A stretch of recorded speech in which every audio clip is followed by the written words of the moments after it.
Well, good afternoon, everybody, and welcome to the B-Zone Educational Series. Tonight we have in the studio Frank Marrero and Ed Reether. We are here to praise the Great One.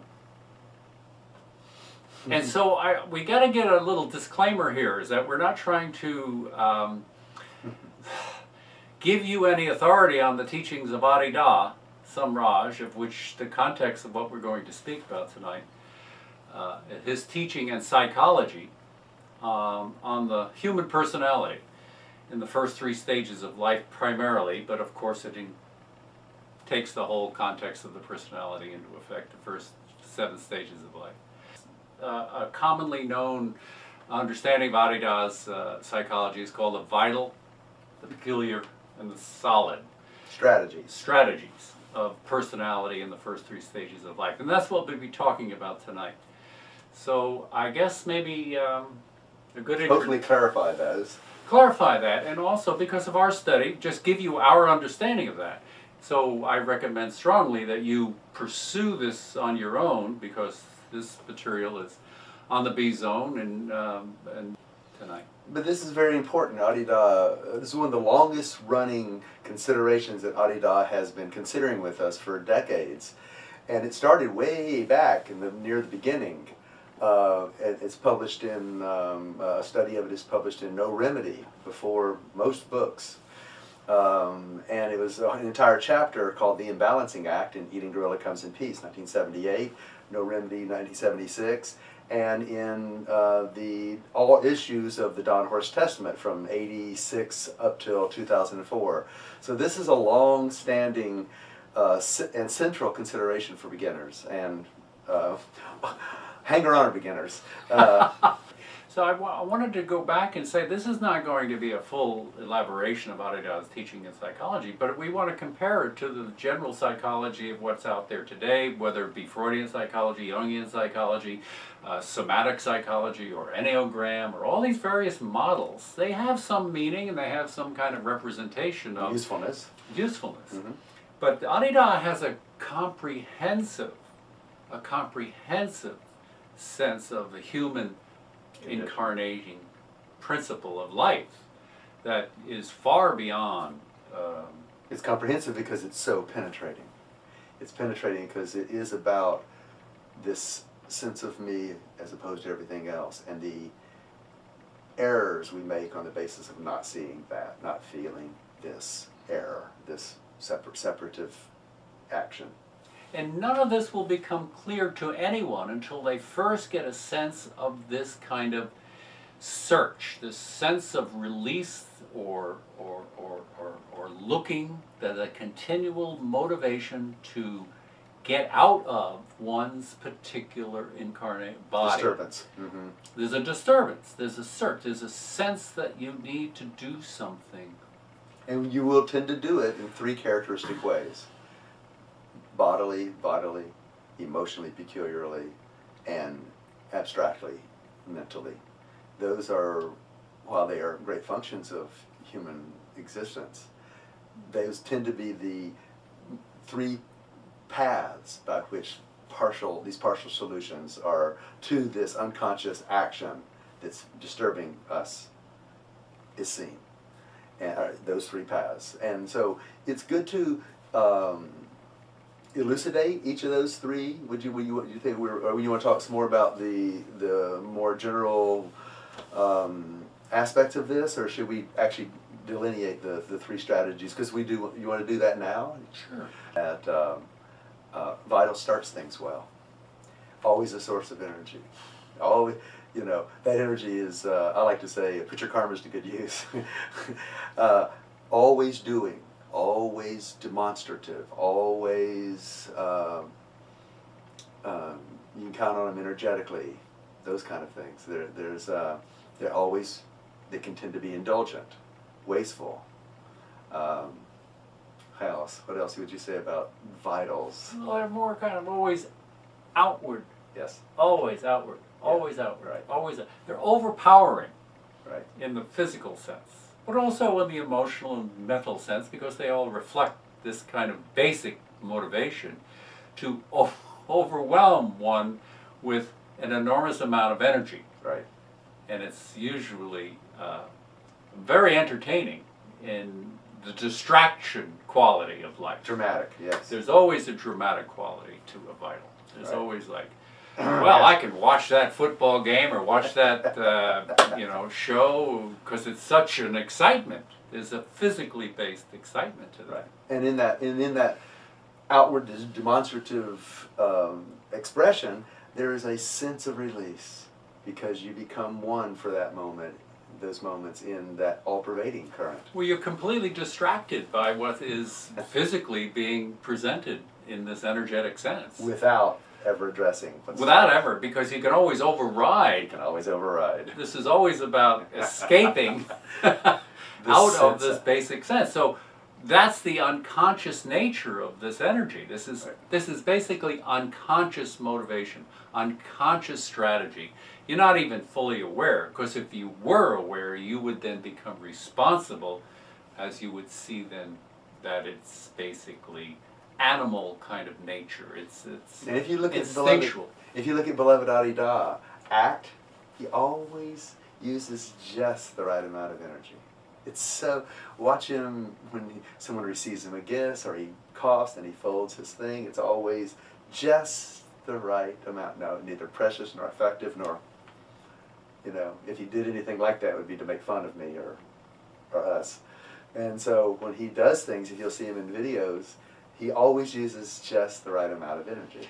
There's a perfect, harmonious balance and Rest. grace and perfection in the movements, whether it be harsh cutting, like the father force, or dancing, or moving. It has a rhythm, it has a movement, it has a flow. It's not it's consciousness and motion. It can be done, and he shows it perfectly. The next strategy is the peculiar strategy. That peculiar strategies are always leaving the body through emotion, in some kind of emotional way, and that's usually romantic, enthusiastic, sentimental, emotionalisms of all kinds. They're always, oh, I love you so much. And it's always escaping the body in emotional flights. And they're rooted in the heart. All of these are rooted in the heart on the left side. Because we're not moving into these kind of psychic centers until we move from the left side of the heart to the center. So these are all rooted in the human or the left side of the heart, which is completely in the romantic, or I mean, there's something to the human love and romance. There's no, talking about that. It's fine, but it's just where it is. If you think that's what love is, then you need an adjustment. Right, because now when you're talking about that romantic love, there's this kind of basic root of senses, you don't love me. There's a sense of separation always enacted in this kind of separate sense of self. So there's a sense of like distrust in this sense. So first, I know you don't love me, so let me test you, let me show. And 1,000 other strategies of 1,000 other ways of emotional manipulations. Right. And just like they're all left heart, the Vita would say, I love exercising. I love going out and working out, dancing, whatever it is. Yeah, you love it. It's the left heart, but this is what he calls left heart. And then there's the left-heartedness of romance, which we love romance, just like we love exercising, but it has its place, and it's so not the that peculiar. much. The peculiar is more of the romantic and the ones who actually go up into higher states of consciousness too, and can kind of be elevated in their, I feel the divine, and I feel this kind of higher all-pervading energies and right. all those kinds of things. That's true. And again, it's up and out and away. And away. And then the solid strategy is mental. That resides in the head. You're looking down at the body. We love mentality. It's not like we're not knocking mentality. we are bringing his criticism of not being whole. So the psychology of a solid is a representative of the mental, of which we all have, you know, the strategies of peculiars have mental. Nobody's one or the other. There's always a mixture of others. But they all have a reflective response to this. So they're in the psychology of the first three stages of life without responsibility for this. It's always, this has shut down the force of life. And then, therefore, there's the reflective so everything is reflected. There's identification, there's differentiation, there's two, and now there's three, the world. So there's identification, differentiation, and desire. So everything is reflected. So the peculiar... Reflecting of this unconscious action. Absolutely, but it's projected now. Everything is now hidden, unconscious, and is now projected out through this mental form of mind. And a calendar of wants, as he says. And so now you have the Iron John, if you will, to use Robert Bly's metaphors, sitting in the bottom of the lake, this, now reflected out into the world with all the mythologies and all the histories and all the remnants, the archaeology of the psyche. Because this is not just a one lifetime accumulation. This is eons and eons, histories of the universe reflected in your own particular psychology, on your own particular point of view. So you reflect the universe. You inherently in your nature, and my nature, and his nature, and the floor, and everything is reflected in all, everything is in the micro is the macro, and the macro is the micro. You can go out until you see the stars of the 1,000 billion universes out there. Or you can go bump, go in, and see the thousands and billions of universes within. And then you just get mind forms. So all of this is projection, and really is irresponsibility for this basic core root knot, which is rooted in the psyche, manifested in the mind, and incorporated in the body. So it's always reflected in that kind of... Reflected in mind in doubt, reflected in mind in strategy, cleverness, reflected in emotions as romance, reflected in the promise of fulfillment, and reflected in the body as bodily indulgence, satisfactions, exercise. And these psychologies are not individually based, they're also culturally based, because you have cultural identities reflecting the same psychology, individually now reflected into a kind of family, into a unit, into a state, into a county, into a nation. And so if you follow the history of the last 500 years, you know, you begin to see the psychology of this world manifesting individuality in nations and states, and moving out of tribal local areas, and now we're in a unified state where everybody in their individual nature is manifested as individual nations almost, you know. Everybody is a universe unto themselves. And the vital, peculiar, and solid strategies are the unconscious reflections of irresponsibly avoiding feeling deeply. And because to feel deeply, we're going to have to feel all the pain of all those strategies. Well, this is the whole point. The point is to be relieved of a stressful situation, of a fearful situation, of pain, of discomfort, of fright. And this is not to fulfill, this is not to have you then go, oh, I'm over my fear now, I'm fulfilled. It's the obstruction to relationship. Because as long as you're separate, you can't be in relationship, and this is the root of separation.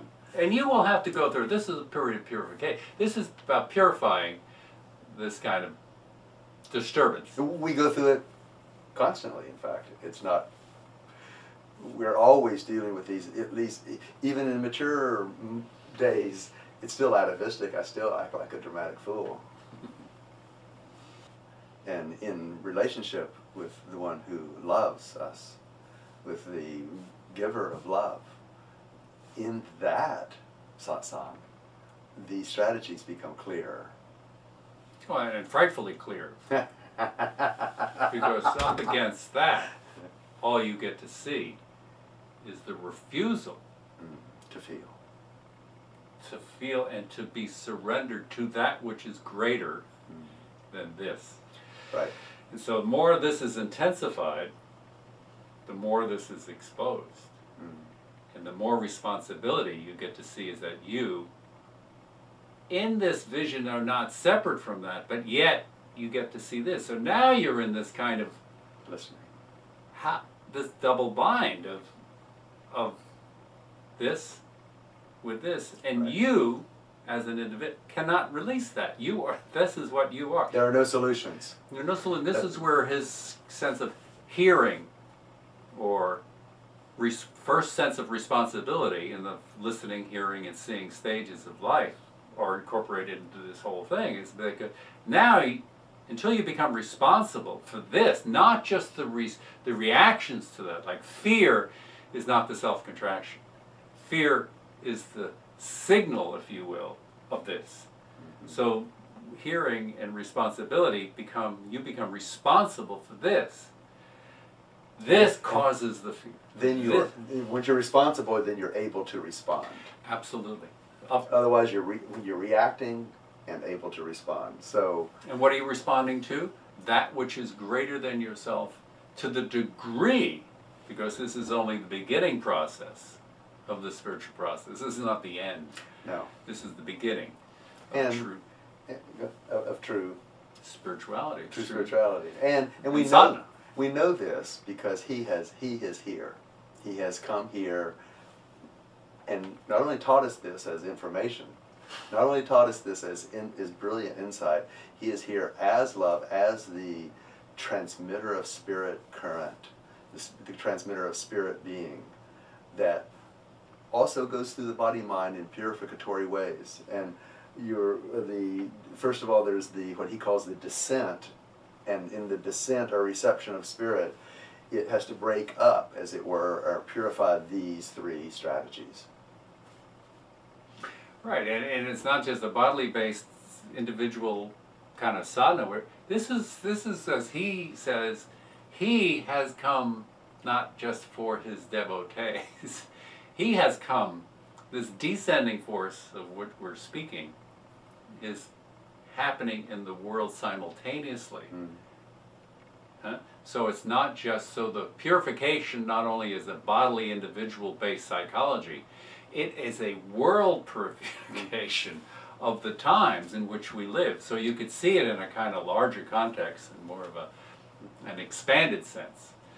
But it's truly a descent of energy that has to be allowed to descend, to come down into life, come down into the body, come down into the world, come down into the human relation. And the more we take responsibility for these partial strategies, these irresponsibilities, the more we allow the full descent of his grace, only then can we fully rest. And on the basis of that full reception in utter gratitude, trust, and rest in love, then a new day can truly begin, both in our life and in the life of the world. But we do have to come to a responsibility about the ways in which we obstruct that full reception. And these vital, peculiar, and solid strategies are the ways that we use as an alternative to real responsibility. So I think at this point it would be good to read something from the Dawn Horse Testament that Adida, and this is from Sutra 44 of the 206 Dawn Horse Testament. It's also in the 91 Dawn Horse Testament, but not exactly, as this is just to be a short little paragraph of the characteristic strategies. Each strategy. Of, or the mood, if you will, of the egoic individual in the first three stages of life. And he says they're exhibited in what he calls the vital and the peculiar and the solid personality patterns. And these patterns correspond respectively to the reactive strategies of either characteristically vital kind, characteristically emotional kind, or a mental kind. So the characteristics of vital character are obsessive and compulsive vital physical self-expression and the chronic, excessive, and even degenerative dramatization of bodily self-indulgence. The vital character is also associated with diminished emotional capability, and it is generally represented by either mental dullness or a chaotic display of conceptual function. So that's the characteristic signs of a vital personality. And the dominant characteristics of a peculiar character are excessively romantic and idealistic in nature, and the loss of balance via chronic emotional hypersensitivity and dramatization of exaggerated mood swings. The peculiar character is also associated with diminished conceptual capability, and it is generally represented by either suppressed or chaotic displayed vital physical functions. That's the peculiar. And then the characteristic of a solid character are hyperactivity of the conceptual mind and the chronic dramatization of a profound need to control the psychophysical self, especially via the efforts of the conceptual mind and the effects of merely conceptual expression. The solid character is also associated with diminished or suppressed vital physical activity or capability, and it is generally represented by a suppression of emotional expression. So most individuals themselves in a complex fashion combining 2 or even 3 of these chronic egoic strategies, but every egoic individual is basically dominated by either one of them. So of these 3 reactive designs, the characteristic mood determined by each design dictates the characteristic expressions of bodily energy and human aliveness via the region of the throat. Thus, the solid character tends to be suppressed of bodily energy and aliveness. The vital character tends to be chaotic expressions of bodily energy and human aliveness. And the peculiar tends to swing between chaotic and suppressive expressions of bodily energy and human aliveness. So those are the basic... That nails it, doesn't it? You know, I remember when Beloved was engaging us in more intense consideration of this, which he's done periodically, but we had buttons all made up, and you had to study all this and decide, and come to, well, what is, as you said, you may be all 3, but which one's dominant, And so we all had buttons we had to pick. If you were a vital, you wore a button that said all energy and no technique. The peculiar had a button that said, I can't decide whether to go bowling or commit suicide. And the solid had to wear, all the solids, self-identified solids had to wear a button that said, fart more, think less. Perfect offenses to each of these, you see. And but it's very useful to consider these. The critical argument with this peculiar edge to it is very useful, because it shows each of us what we don't do, which would be the irresponsibility.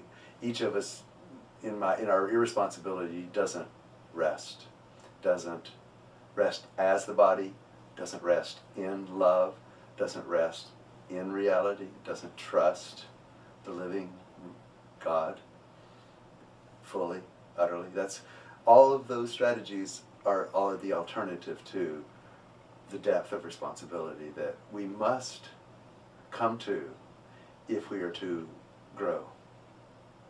And in His company, in love, we will grow and we will take responsibility for these diversions. And so his teaching here is wonderful. It's not just abstract, it's not just information, it's not data.